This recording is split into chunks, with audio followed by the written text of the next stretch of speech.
What is going on, everybody? Taters from TeamSlopyTaters here today. How are you all doing? I'm doing pretty well. I hope everyone is doing great. I'm here today to give you guys a deck profile for the deck I'm going to be taking to the 2013 Louisville Regionals on April 13th, I think it is. I think it's April 13th. It's coming up this Saturday, and hopefully I didn't mess the date up. But this is the deck I've been testing for around 2 months now to be able to take to this regional.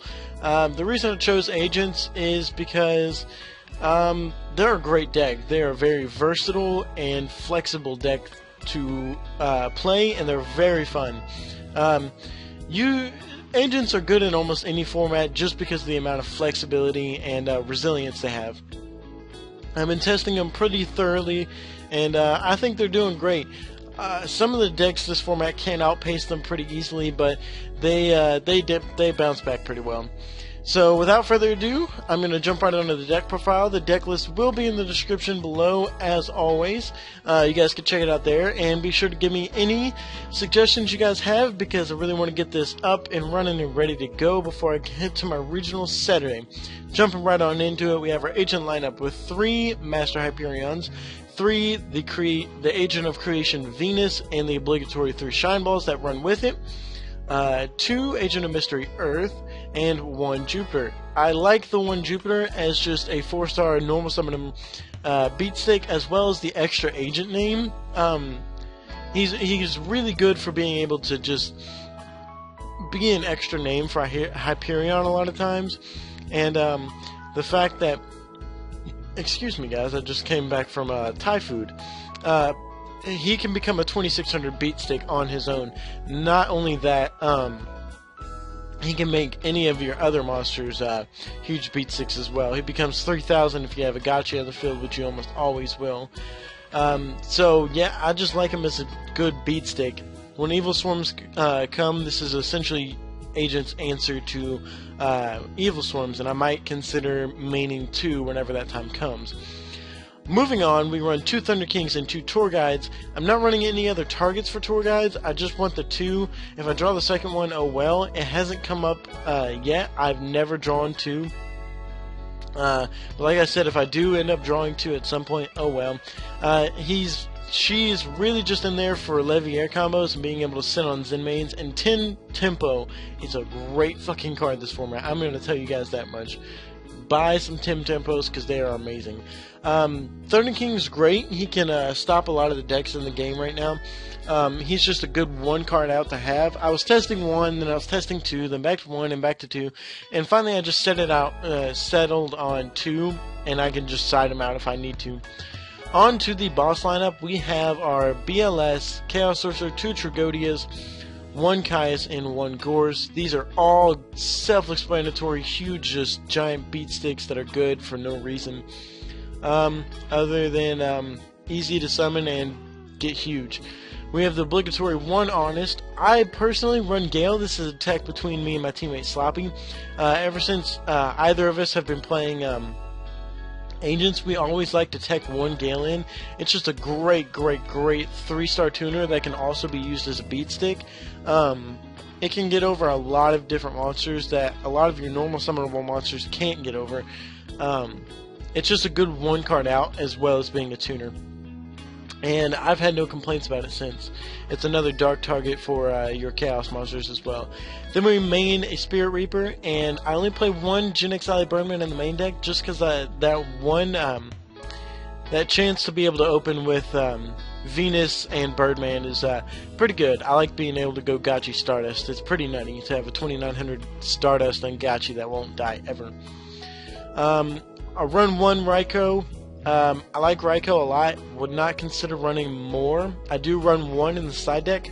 That's just because I like to be able to have those little outs. Ryko is just a good out that puts a little bit more chaos into my graveyard as well. For my last hand traps, I run 1 Battle Fader, 1 Effect Failure, and 1 Maxx. Like I mentioned earlier, a lot of the decks in this format can outpace this pretty easily, so I like the 1 Tech Battle Fader. It usually always comes out in Game 2, unless I'm playing an OTK deck. Then it'll just stay in there.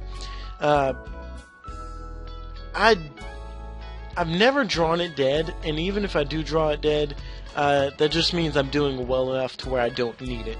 I mean, that's how I'm going to think about it. That's a piece of advice I got from my teammate Sloppy. I was like, well, I've drawn it dead a couple of times, and he said, well, if you think about it like this, if you don't need Battle Fader, that means you're doing well enough in the game to where it's just unusable right now. But if you draw it and you do need it, it saves your ass. I'm like, that's good. That's a good. That's a damn good point. So I've been running the Fader, and I do side another one in case I go against OTK decks and stuff. Maxi and Valor are great. I only run one of each. I don't see the necessity for either or to go up to 2. I just don't like them that much, but I do see the necessity for them, so I side the other 2 as well. Going into the spell lineup, we have the Heavy Storm, Reborn, and Dark Hole. Those are self-explanatory. 1 creature swap, 1 Econ, 2 Lance, and an MST. I don't like maining more than 1 MST. I don't like it. I just don't. It doesn't suit me well. I don't. Like I said, player preference. I don't like it. You guys can main more than 1. You can go up to 3, main none. I don't care. I personally only like the 1 Typhoon though.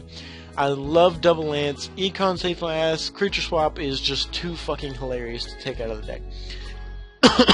The only 2 traps I run in the main deck are Call the Haunted.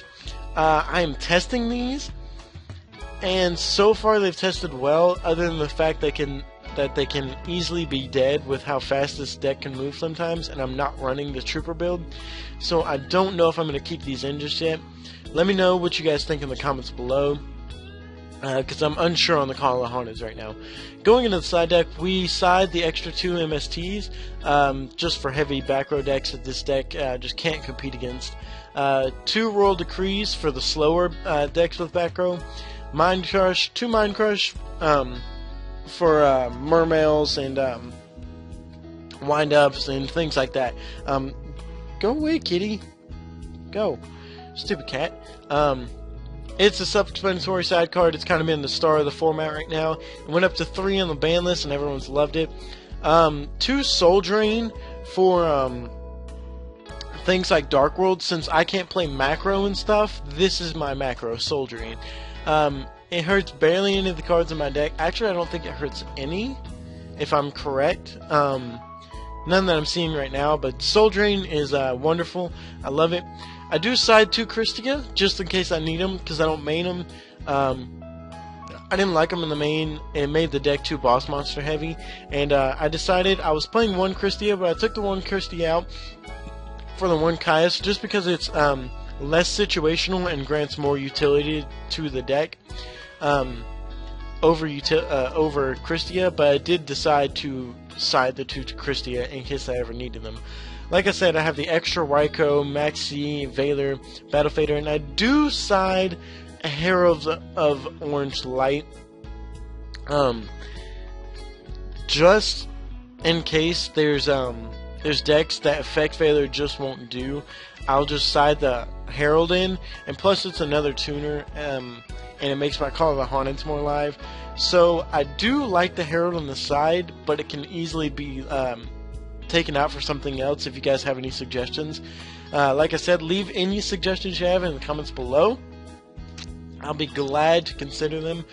Moving on to the extra deck, we have our Catastor, Ancient Fairy Dragon, Armory Arm, Black Rose, Crimson Blader, Gaia Knight, the Force of Earth, Scrap Dragon, Stardust Dragon, and Hyper Librarian for our Synchros. A few things. I'm playing Ancient Fairy Dragon because this deck simply cannot win against Necro Valley and Gravekeepers and stuff. So Ancient Fairy Dragon is there to make sure Necro Valley doesn't get in the way. Crimson Blader, holy shit, star of the extra deck. This card completely wrecks a lot of decks. Whenever what's his face, Incarnate Dragons come out, this card completely wrecks them. Completely wrecks Mermails. Can't touch Mermails.